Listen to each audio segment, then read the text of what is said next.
All right, well, I think we'll go ahead and get started. So thank you all for joining us this afternoon. This webinar is intended to provide a walkthrough of our informal draft guidelines for the SB 125 Transit and Intercity Rail Capital Program and the newly created Zero Emission Transit Capital Program. I'll go over just a couple housekeeping items before we get started. I will let everyone know that this session is being recorded and the video will be available on our CalSTA website after this webinar. We'll also do a Q&A following the presentation. If you have any questions, please submit it via the Q&A function.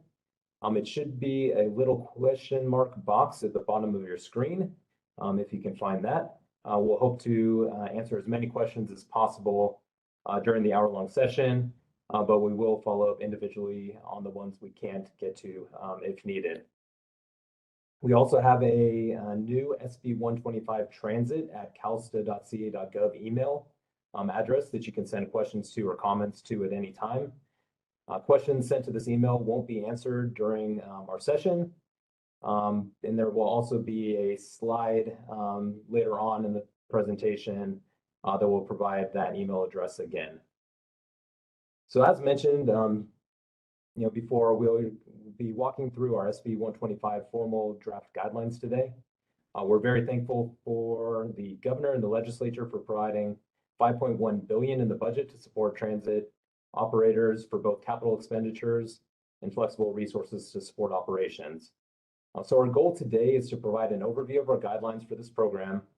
We've tried to mirror the legislation and existing program structures as much as possible.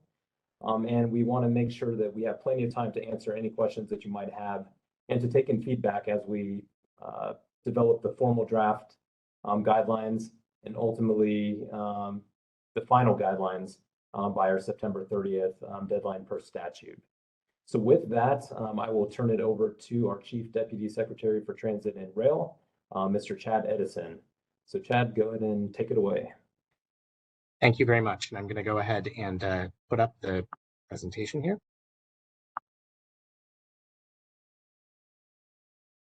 And is that visible to everybody?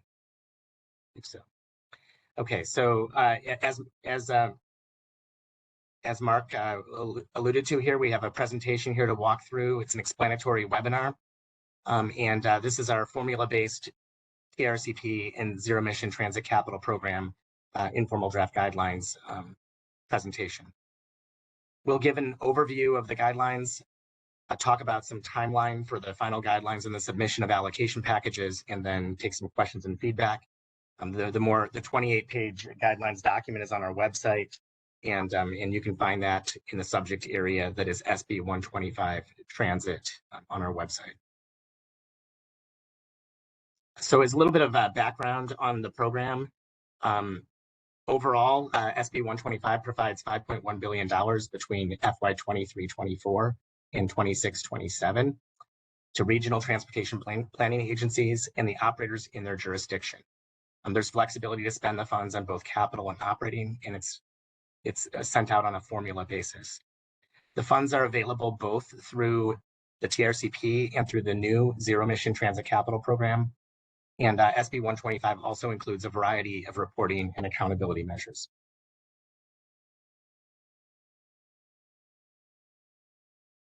In terms of legislative intent, some of the important language that's in SB 125 emphasizes how the intent of the funding includes providing one-time multi-year bridge funding for transit operators to address operational costs until long-term transit sustainability solutions are identified, to assist operators in preventing service cuts and increasing ridership, prioritizing availability of transit for riders who are transit dependent, and also prioritizing transit agencies that represent a significant percentage of the region's ridership. Funds in this program are directly deposited with the regional transportation planning agencies, and those are defined the same way the regional funding agencies are for state transit assistance. Each RTPA needs to establish a separate account or a sub-account to deposit funds within, and the interest earned in this program can be applied to additional operations and projects after that interest is earned. The operations funding here can be distributed to the transit operators that are eligible to receive state transit assistance funding through Section 99.314 at the time of distribution by the RTPA. The overall funding, the capital project side of it can go to any recipient that is normally eligible for TIRCP under the competitive programs that we have. And here, I'm not going to go through all of these, but it's basically public agencies with a very broad definition that includes local municipalities that operate transit service, construction authorities, transportation authorities, and other similar public entities created by statute. And RTPAs may be sole project sponsors for certain projects or join with other public agencies in sponsoring projects. The total amount of funding available in TIRCP through the TIRCP side of the program is just under $4 billion. That's $1.995 billion in 23-24 and $2 billion in 24-25. Each of the 49 RTPAs will receive $300,000 each year as base funding. And then the balance of the funding is distributed on a population-based formula that mirrors State Transit Assistance Section 99.313. The Zero Emission Transit Capital Program comes in over 4 years, and that is in the first year, $410 million, which is a mix of public transportation account and greenhouse gas reduction funds. And then in the subsequent years at $230 million each year, that is all GGRF funding. The specific funding estimates that are there for each of the recipient agencies is identified on pages 4 through 9 of the guidelines, and those are estimates. And although we assume we are not aware of those being different in future years, but those are the numbers that we have based on current estimates. The projects that are eligible for TIRCP funding on the capital side must demonstrate a reduction in greenhouse gas emissions and an increase in ridership. And the project eligibility here is very similar to last year's general fund cycle of TIRCP, where new projects are eligible, all the traditional TIRCP project types.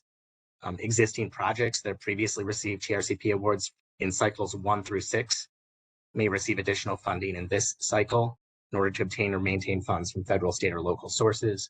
And then finally, major projects that are going through project development phases that are pursuing either capital investment grants through the FTA or are pursuing federal funding through the FRA, through the corridor identification program.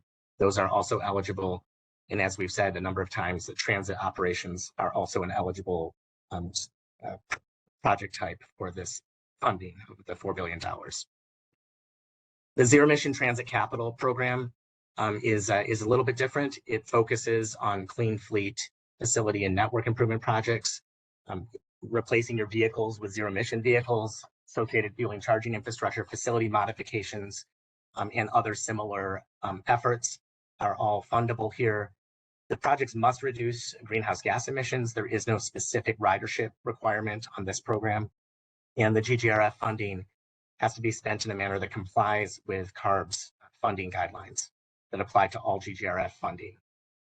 Transit operations are also eligible. And in this bucket of the $1.1 billion, up to 5% or a maximum of $5 million of the RTPA share may be programmed for administration of the funding and for planning expenses related to developing the long-term financial plan that SB 125 requires in the future.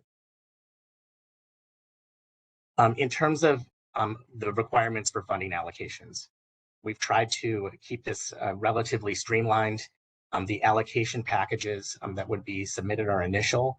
They're due by December 31st, and they should address projects and operations seeking an allocation of funds for at least this coming fiscal year, but may also benefit from showing the plans for the entire program period.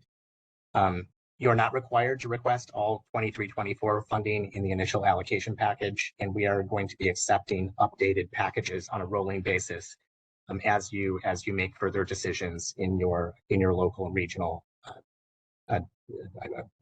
process.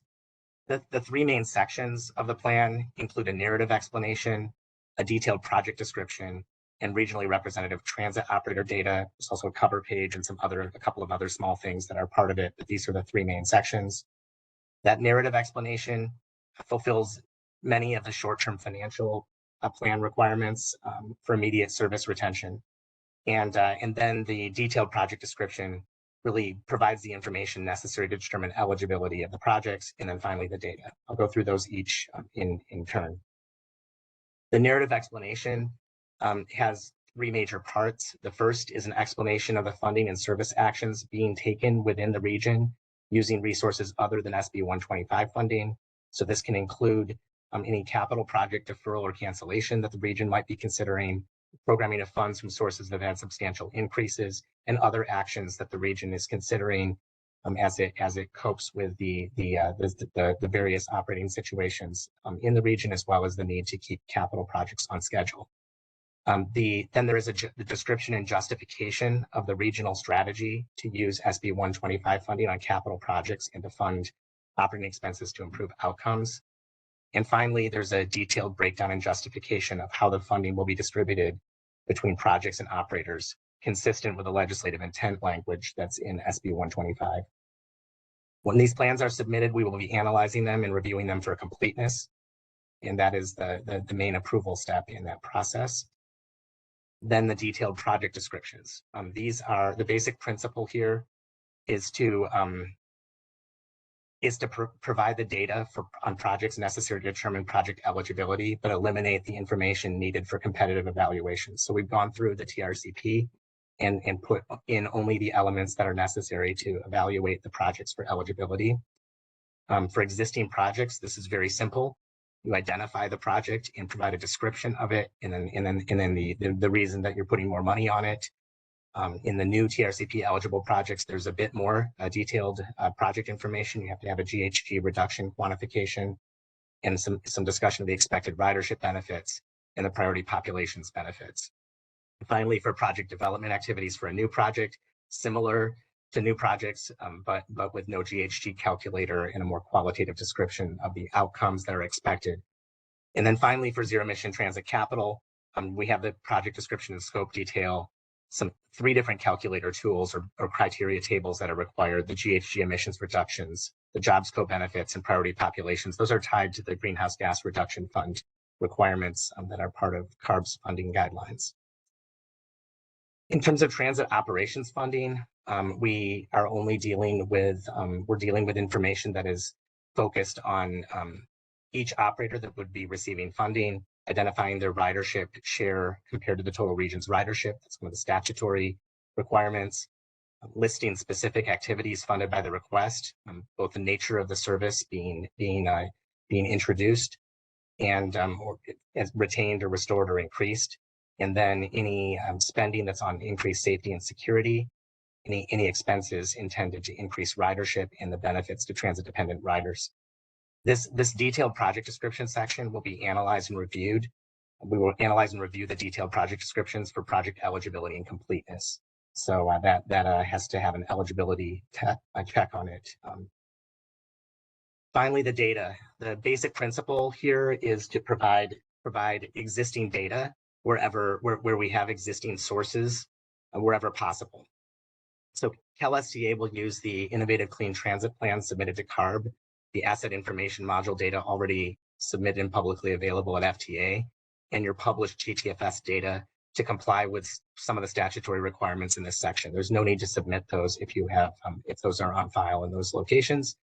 And then with CalSTA, we will also provide monthly ridership reports to each RTPA that will comply with the requirement to post monthly ridership data on your website. So we will send that to you each month, and you can post that in a visible place that can be found by the public in an easy manner, so that the monthly ridership trends of the services can be visible. That comes right out of FTA, National Transit Database data that's already available.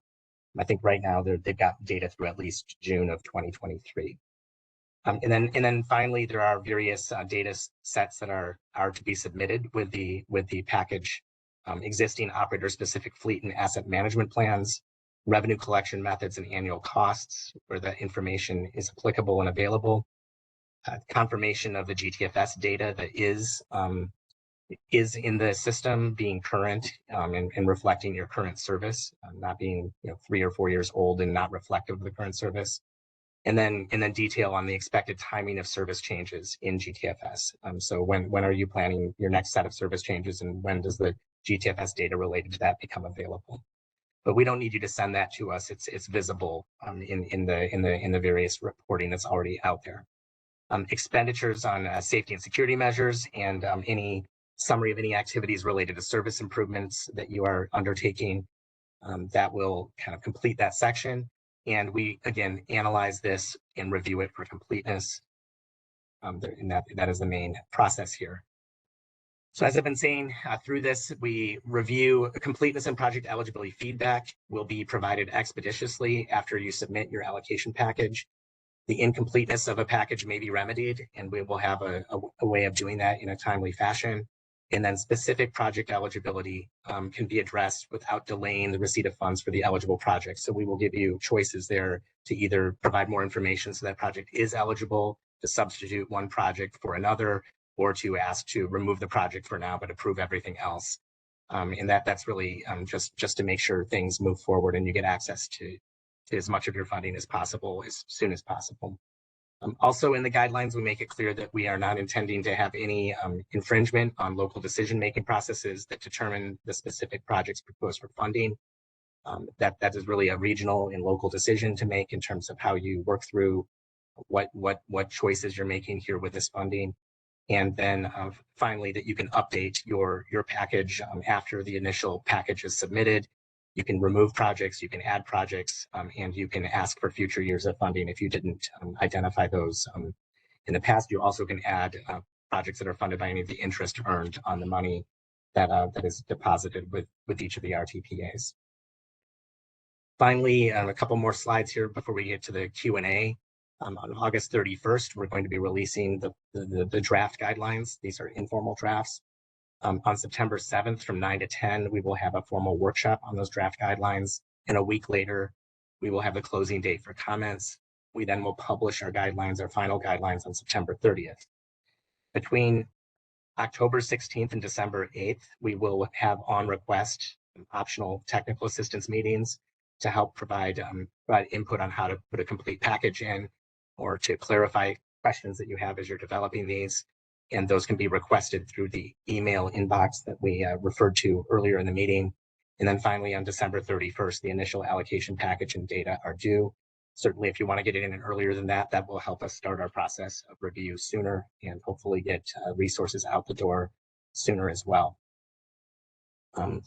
It's now time for questions and feedback. The SB 125 Transit Program website is on the CalSTA homepage. And the subject, it's under subject area SB 125 Transit Program. And then the email address sb125transit@calsta.ca.gov can both be used to submit comments and to ask other questions as we move ahead with the program. As you move ahead with the applications, you can also join the mailing list by submitting your contact information there. So at this point, I will take this. They will take the presentation off the screen, and we will start working through the questions.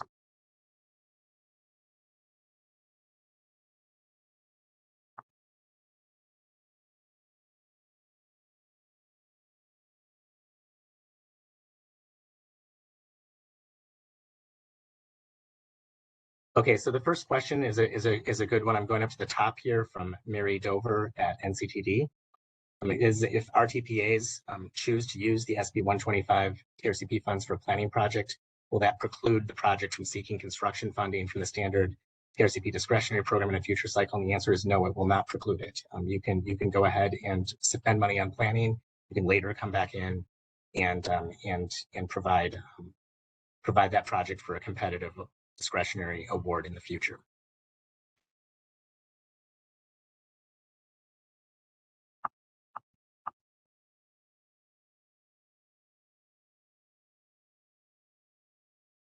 And then can the RTPAs distribute funding to transit agencies if they're planning to use the funding for capital? Or can they only distribute to transit agencies that are planning to use the funds for operating? We assume that in most cases, transit agencies will be the recipients of the funding from the RTPAs for either purpose, so for either capital projects or for operating. There are some cases where the RTPA actually operates service or builds capital projects, and that that is also possible for them to be the recipient of the funding. I think that answers that question. There are the slides will be available for participants. That was a good question. The next one that I see is, are there minimum DAC investment thresholds for each RTPA? There are not. The program is still, we still want to identify where there are DAC benefits. And for the greenhouse gas reduction funds, those requirements are we need to trace where those requirements are. There is not a specific priority populations or DAC goal on those monies, although there is a program there is a goal for GTRF funds as a whole. And so we encourage you to consider how to achieve benefits, and there are definitely data points that are required in terms of where your funding is going to help the transit dependent, and we are collecting this information. But it helps us keep track of and CARB keep track of the GTRF, the results of the GTRF program, so the reporting is required, and even if there are not minimum thresholds that are required.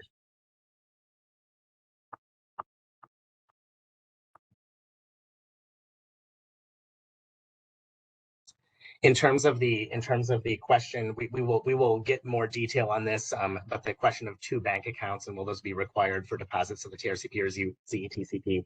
We have both we have the ability to do both bank accounts as well as identify sub ledgers within those bank accounts where you are tracing this information. So we have worked through this in other programs like state rail assistance, and we will get more guidance on this in a future revision of the guidelines or in another FAQ type of format. We will, it will take I'm seeing a couple of these questions here about the download of the presentation. We will have to put that through ADA remediation after this webinar. So you will have both the webinar that you can watch, and you'll also have the PowerPoint on our website as soon as they go through those processes.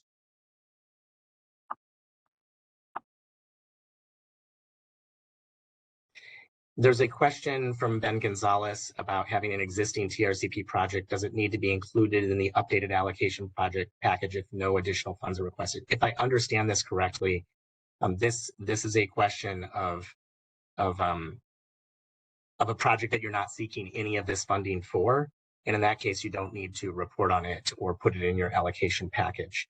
We're only collecting information for projects that you're planning to spend money on, and so you do not need to do that. If there's an initial allocation package, I'll just answer this one other way in case this is what was intended. There's an initial allocation package, and later you can update it to have different projects in it, additional projects in it that spend the rest of the funding. And we would expect you to be updating your package, i.e. including the projects that were there before and showing the changes. There's a summary change sheet that is requested at the front of that package when in the future you submit updates to your original allocation package.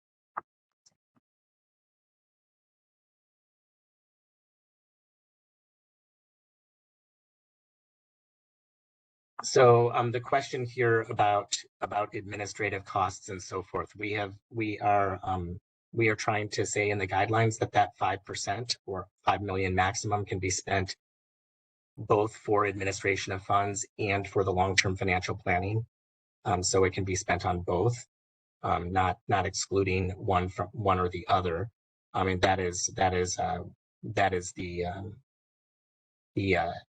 opportunity. You would need to do that in the first year. That needs to be something that is done as part of this year's application allocation package, because we are going to be using non-GTRF funds for that administrative cost and long-term planning effort.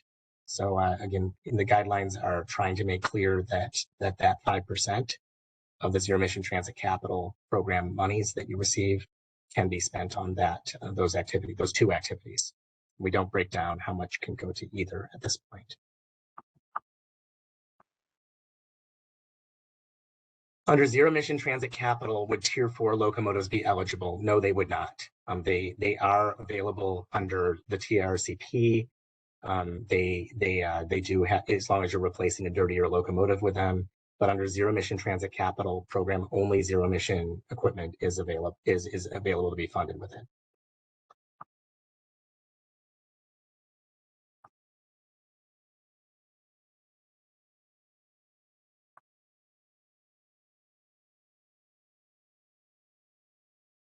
So the question about consolidated transportation service agencies, the two types of agencies that can receive funding here are the agencies that can receive TIRCP funding,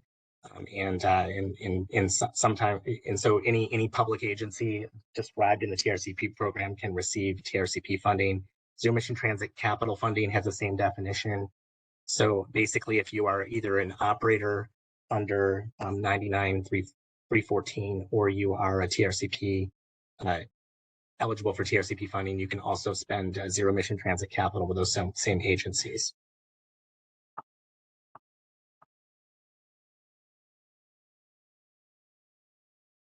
So there's a question here about if you submit projects for less than its FY24 share, does that mean it will initially get paid for only the projects that submitted, not its FY24 share? The answer is yes. You will only get the amount that you have approved eligible projects for. And so you can then submit an updated plan later.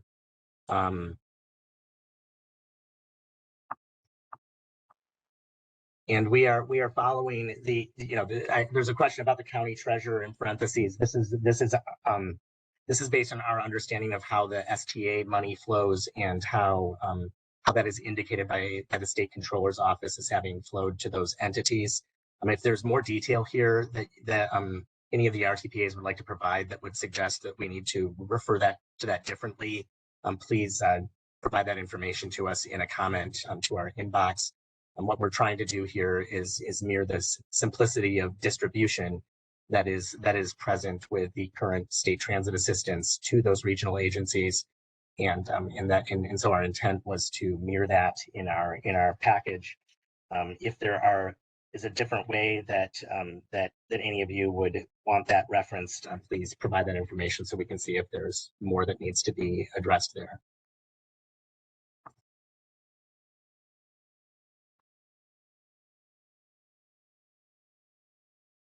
There's a question here from Jim Ellison about different radical service modifications and trying different things. We are completely open to different ideas for how to increase ridership and reduce GHG emissions reductions. Those are projects that, if you decide regionally, are ones that are expected to achieve those outcomes that you can submit as and get received as an eligible project. So if you're showing the requirements that are in the application, we are in the allocation package. That is what we are looking for there, and we're just asking for you to put some quantification in place on that.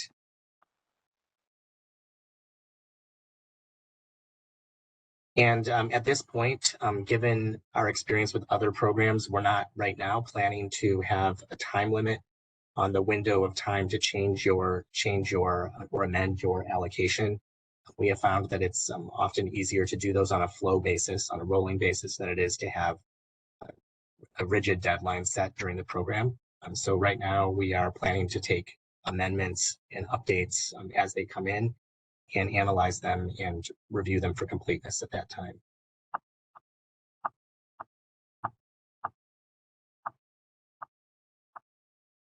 So in TIRCP, one of the questions here from Ken Baxter is around our electric hybrids possible. Again, in TIRCP, we have to have a GHG reduction. If you are replacing a dirtier vehicle with a hybrid, that is allowable under TIRCP in this formula program. And the main thing in the competitive program is that it doesn't usually produce a strong result, and so it's not competitive, but there is no prohibition on it. We cannot change the requirement to both have a GHG reduction and increase ridership. So I would recommend that if you are looking for ways to do that you request some technical assistance, because we can often work with an agency to identify a set of projects that together do both. And you may be able to package a couple of things together that are related to each other that achieve both GHG reductions and increases in ridership.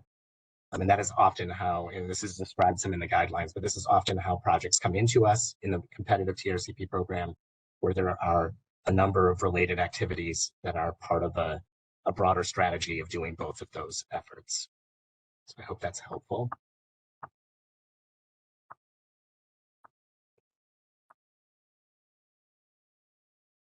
So the question here from Aaron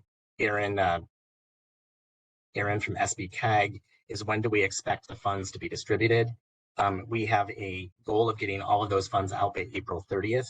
And if we can do better than that, we will. The two programs are applied for in one package. And so we're asking for you to tell us which funding from which source you're applying for, but we're not managing it as two separate programs. So you're not doing separate, you're providing the information in your allocation package, and we'll have that covers both, and you're describing both when you do it. We're not going to have two different packages, but different, depending on which source of funding you're using, you have different requirements for that, and we are describing that in our guidelines.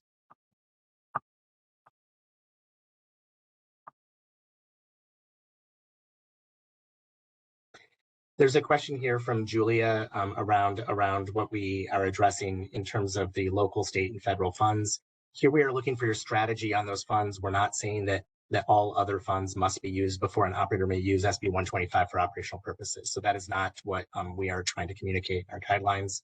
We are looking for how the region is taking advantage of the strategies you have available to you under those different funding sources, so that the ways in which you are trying to address the situations on capital and operating that are facing your particular region are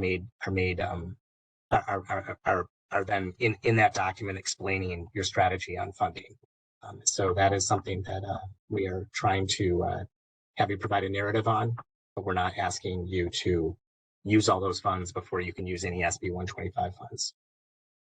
And then a question of, can SB 125 funding be used as a match for the upcoming TIRCP Cycle 7 discretionary cycle? Yes, it can. So if you have, this is one of the questions around the timing of our Cycle 7 that we're trying to get feedback on right now, which is would there be benefit from having a small gap between the two, between Cycle 7 and the SB 125 submission, because we do see the value of SB 125 funding being able to be in the funding plan for a Cycle 7 application. Normally, those calls for projects would go out in October, with applications due by early January for Cycle 7 and decisions made by April 1st. So there's a lot of overlap here. The 5.1 billion for GGRF, Eric Reitz is asking how much of that is, how much is GGRF, and it's 4 billion, just under 4 billion of the 5.1 is GGRF. Oh, I'm sorry, GGRF. I'm answering that the wrong way. The GGRF funds are in the 1.1 billion, all but 190 million. So it's 910 million of the GGR of the 1.1 billion is GGRF. It's just in the Zero Emission Transit Capital Program. There's a question from Richard Osland. It's my understanding that TIRCP funds are already allocated. If I'm understanding this right, the question is about how much funding has already been allocated in the state budget, and the only part that's been appropriated is the first year of funding. So that money is available once the allocation packages are submitted and the allocation packages are approved for completeness and project eligibility. But I don't, the rest of it comes in future years, and it's all laid out in SB 125 in terms of the money that is there in those future years.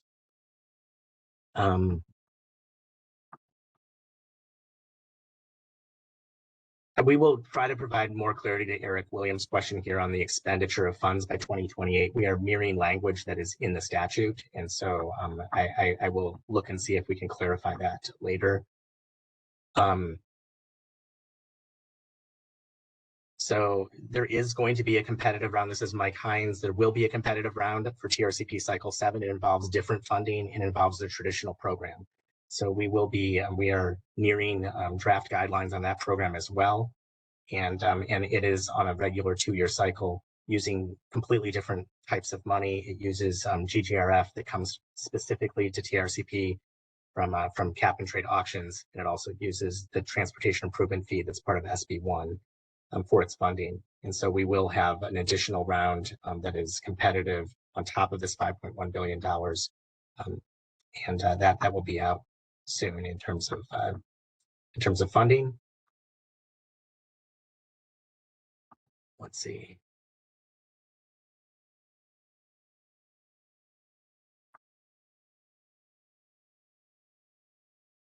We are not doing a reimbursement-based program, so I'm going to Michelle Caldwell's question here. Are the operating funds provided to the agencies on a reimbursement basis?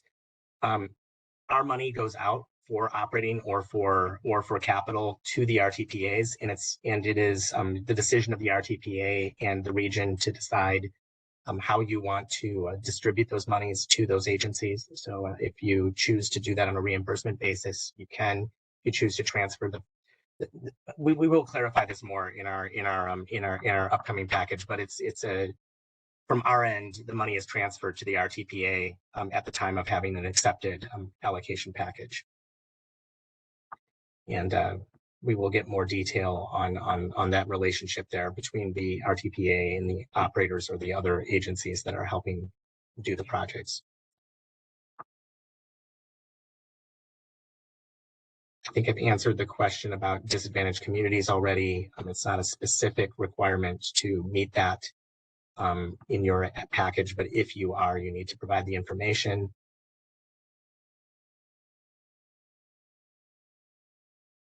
There are various public agency partnerships that can involve Vanpool, and we have funded a number of those in TIRCP in the past. So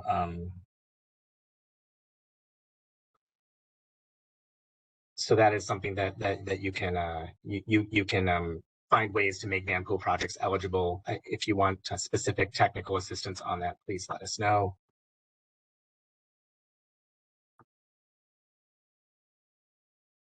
We've already answered the Julia question here in an earlier answer.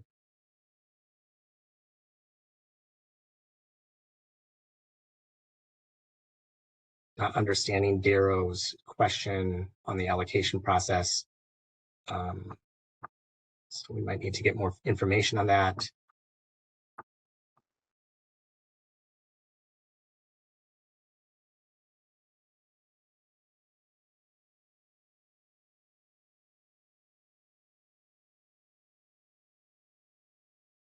For an existing, Michelle Overmeyer asked a question, for an existing TIRCP project we want to add funds to, do we need to show additional GHG reductions beyond what was shown in the original application? No, you do not. You can add existing funds to a project without changing to an existing TIRCP project. You can add funds to that without showing additional GHG reductions.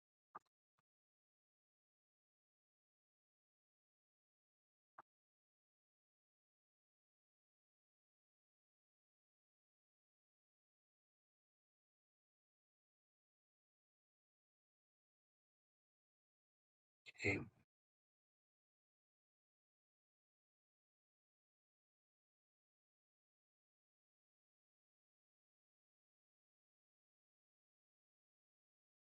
There's a few here that I'm not understanding. There's an LADOT question on how an agency fair revenue informs allocation for operations. I'm not sure what that question is actually addressing.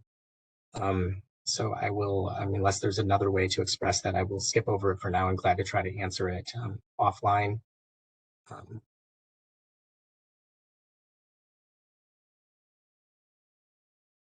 So the Sharon Cooney has a question here on the level of detail necessary on how the other sources of funding are spent.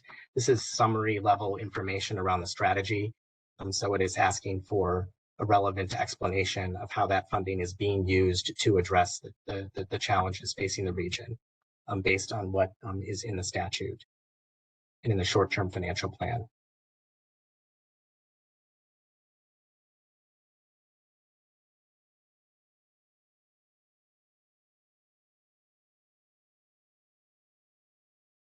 Eric, the question by Eric, I'm going to have to get more information on in terms of what the what it's referring to in terms of the planning process. The question from Virginia on will this funding cover security operating expenses to increase safety of riders? That is one of the things you can spend the money on. It is called out in the statute, and if that is something that that helps your system grow its ridership and get people to return to transit, is certainly one of the things you can spend the funds on.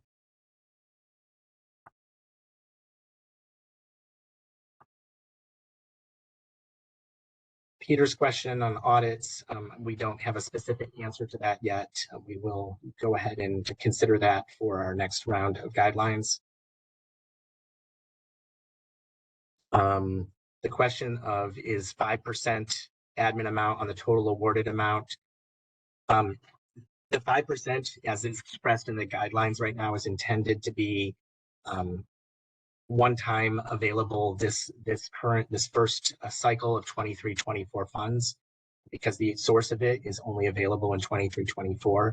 And so if you plan to use this money for the activities that it's allowed for, you need to request it in the 23-24 allocation package.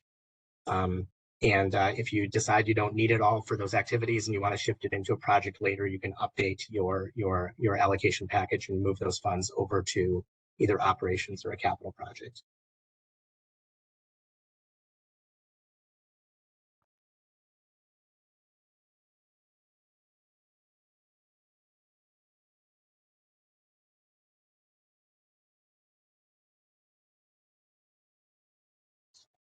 These others I'm going to need to get back to after the session is over. So. And the question of is the funding paid out quarterly to the RTPAs like STA or SGR? It is sent to your agency out of the available resources from the given fiscal year as soon as you have an accepted allocation package. So that is not paid out quarterly. It's paid out out of the funding available once the package is approved. There's a question on whether SB 125 TIRCP funds have already been allocated out. I don't think that's different than others that we've answered already. I'm not fully understanding it. Can these funds be used for ZEV? This is from SJ Cog. Can the funds be used towards ZEV purchase and costs associated with new bus route service? Yes, the funds can be used to purchase ZEV vehicles, and they can also be used to operate new services. If that's part of your strategy for increasing ridership and addressing the intent of the funding.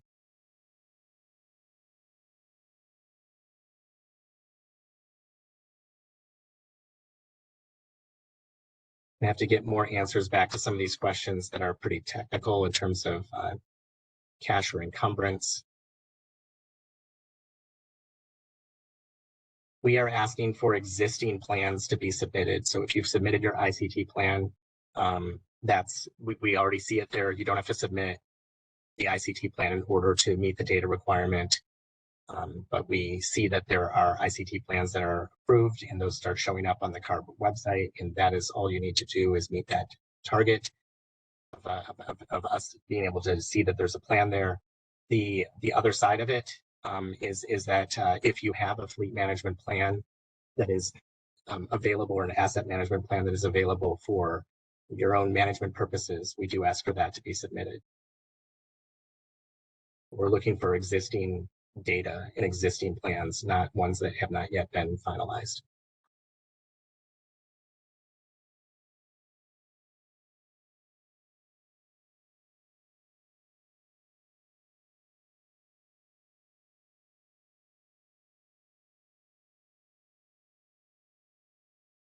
There's a question about the source of the TIRCP funding. That is all general fund, not GGRF. So to be clear, the TIRCP funding is coming from the general fund. It is not from the regular TIRCP sources. The email for the questions, if that's needed, again, is it's on our website as well, but it's SB 125 transit@calsta.ca.gov, and you can find that on the guidelines as well.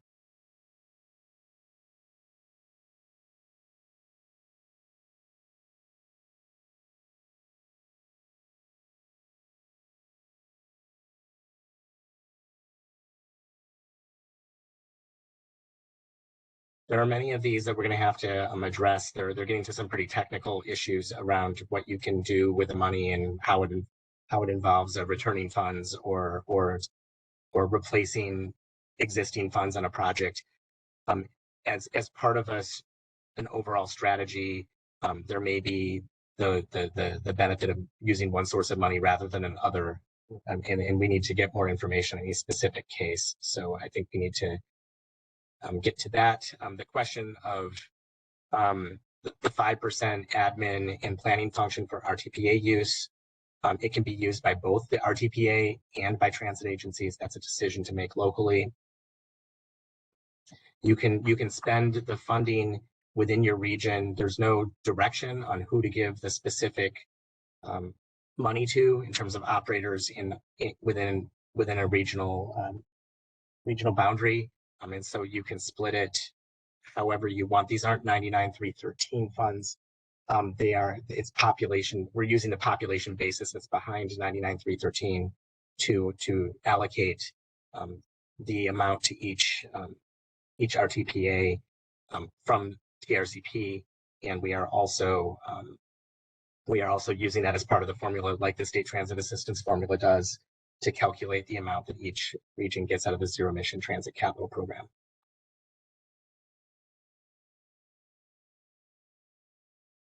There's a wide variety of under TIRCP, there's a wide variety of project development expenses that you can cover. There is a requirement in TIRCP that those projects be pursuing federal funds. If you are doing a project that is a new TIRCP project going for construction, that we can fund the environmental engineering phase of that project as well.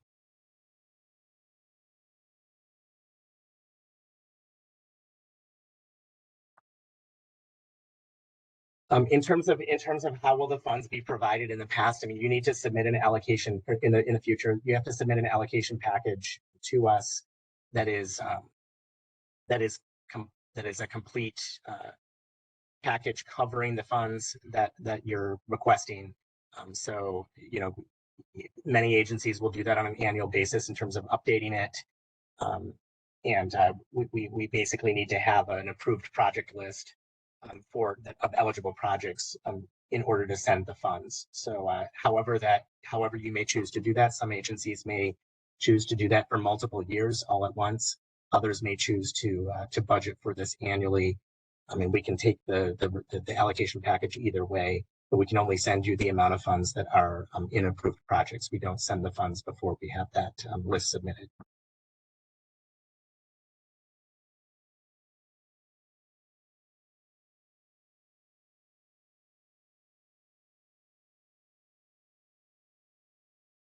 And the question here about the 5% that is available for the administration of this entire program, the entire SB 125 program. We're taking it from the Zero Emission Transit Capital Program source, but it is up to 5% of the 1.1 billion with a $5 million cap.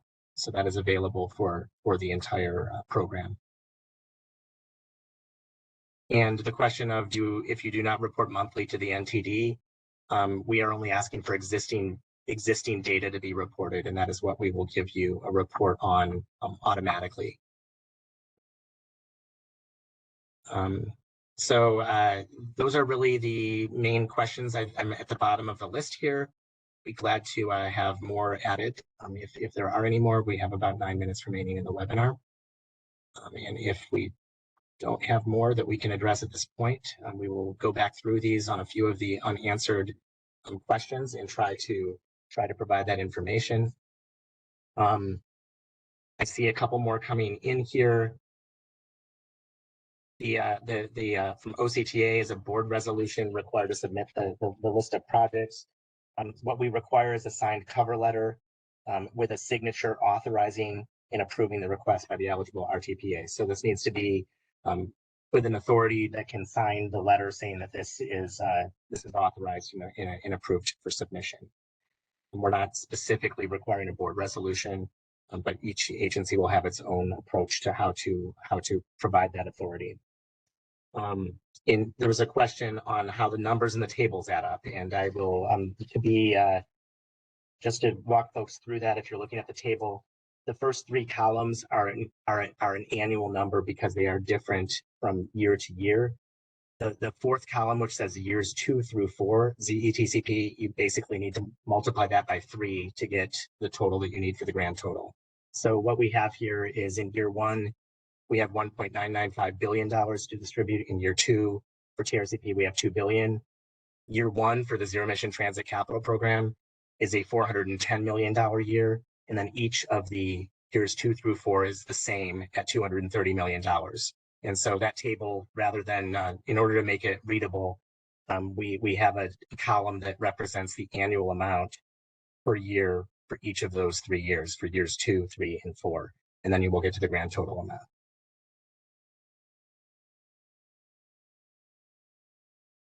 The question on can consultant for ZEB project be covered by the fund? I don't entirely, we can, agencies can have consultants work on their projects when they actually have received the money for a project.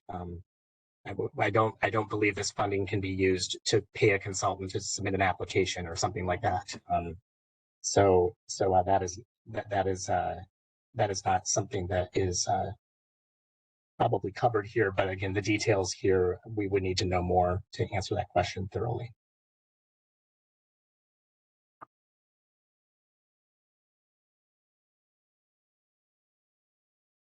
Okay, so at this point, if there are no further questions, Ken Baxter, can TIRCP be used as a match for other qualified projects? Yes, it can. So if you are putting this money on a project, and then later you come in for additional funding for a discretionary grant, you can use it as a match. Okay, well, thank you, everybody. Mark, would you like to wrap it up here? Yeah, thanks, everyone. And kind of as mentioned before, we do plan to post the slides as well as this webinar on our website. I think there was another question about whether or not a transcript will be provided. We believe that there is closed captioning available, but we'll look into that as well. If we didn't get to your questions or we happen to miss one through the chat, we will be reaching out in the future. But definitely, appreciate everyone's participation today, and we look forward to getting the draft guidelines out and looking forward to the formal workshop coming up in about a week or so. So thank you, everyone.